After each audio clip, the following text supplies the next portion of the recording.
घनी मूसलाधार बारिश में एक भालू जंगल के सभी जानवरों को अपने पास इकट्ठा करके खड़ा था। भालू भैया, बहुत दिन हो गए, आपसे कोई कहानी नहीं सुनी। हम सब मिलकर आपसे कहानी सुनने आए हैं। जल्दी से हमें कोई मजेदार कहानी सुनाइए। अच्छा भाइयों, ऐसी बात है तो फिर चलो, आज मैं तुम्हें एक मजेदार और अनोखी कहानी सुनाता हूँ। ये बात उन दिनों की है। तूफानी बारिश में एक बार रंगा नाम का बाघ अपने कुछ सिपाहियों के साथ एक बैलगाड़ी में अपनी पत्नी की पत्थर बनी मूर्ति लेकर कहीं जा रहा था। सिपाहियों, जल्दी चलो, हमें रात होने से पहले वहाँ पहुँचना है।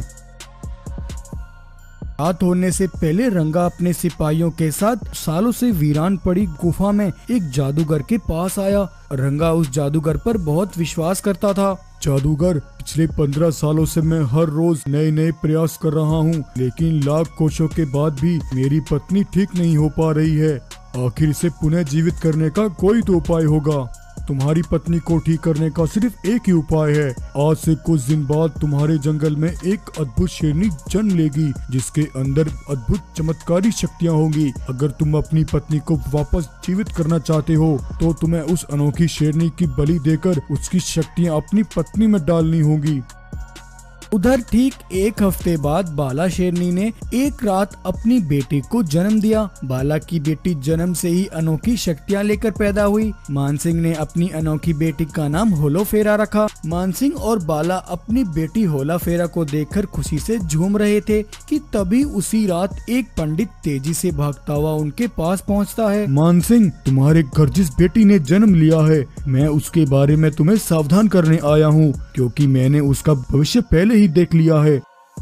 पंडित जी, ये आप क्या कह रहे हैं? बताइए मुझे, मेरी बेटी का भविष्य क्या कहता है? मानसिंह, तुम्हारी बेटी पर एक बहुत बड़ा संकट आने वाला है। एक बाघ तुम्हारी बेटी को ढूंढता हुआ यहाँ आएगा। अगर तुम अपनी बेटी को उसके कहर से बचाना चाहते हो तो तुम्हें इसे सबसे दूर रखना होगा। तुम इसे लेकर यहाँ से कहीं और चले जाओ। पंडित की ये चेतावनी सुनकर मानसिंह और बाला रात में ही होलोफेरा को लेकर वहाँ से निकल गए, लेकिन रंगा के एक जासूस सिपाही ने उन्हें जंगल से निकलते हुए देख लिया। मानसिंह और बाला जंगल से निकलने के लिए एक पुल से होकर गुजर रहे थे। रंगा अपने सिपाहियों के साथ दूर पहाड़ी से उन पर नजर बनाए हुए था, लेकिन उन्हें क्या मालूम था दुश्मन ने उनके लिए जाल बिछाया हुआ है। जैसे ही मानसिंह और बाला उस पुल से होकर गुजरे, तभी वहाँ एक तेज धमाका हुआ और धमाके से पुल के टुकड़े टुकड़े हो गए। मानसिंह, बाला और होलोफेरा तीनों नदी में जा गिरे। मानसिंह जब उठकर खड़ा हुआ तो उसने देखा होलोफेरा नदी के बहाव के साथ बहती हुई जा रही है।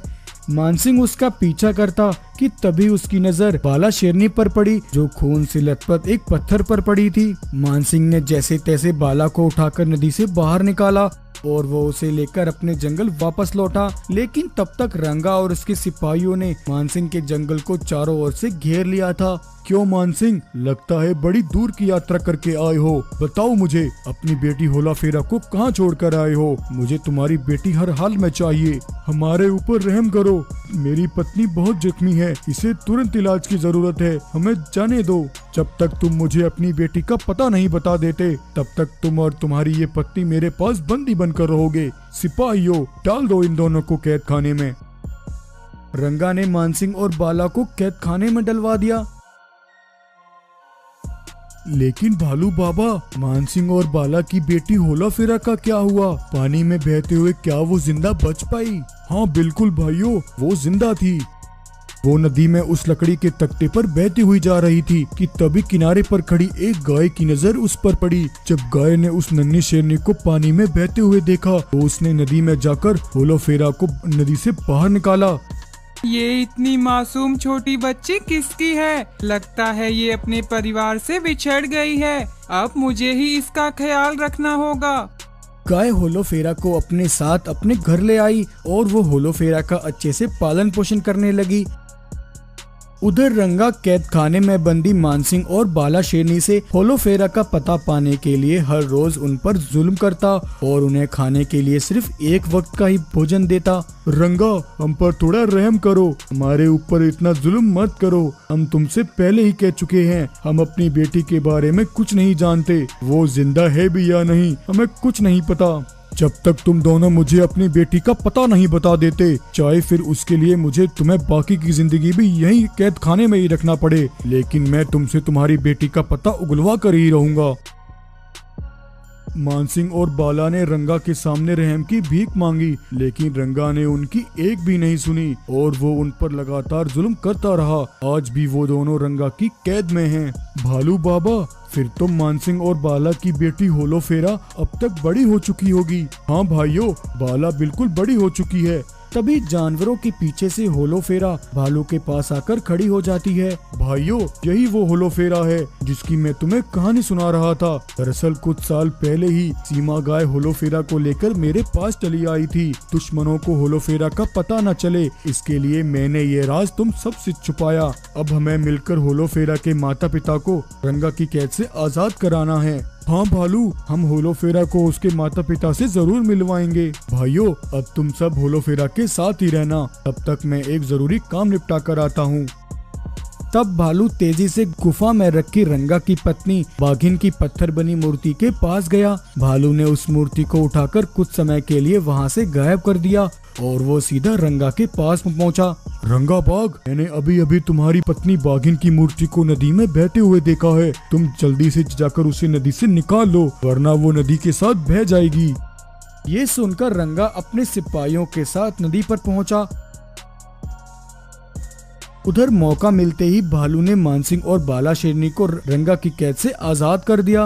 मानसिंह, बाला, तुम्हारी बेटी होलोफेरा आज भी जिंदा है और वो बिल्कुल सही सलामत हमारे पास है। जल्दी चलो, वो सालों से तुम दोनों का इंतजार कर रही है।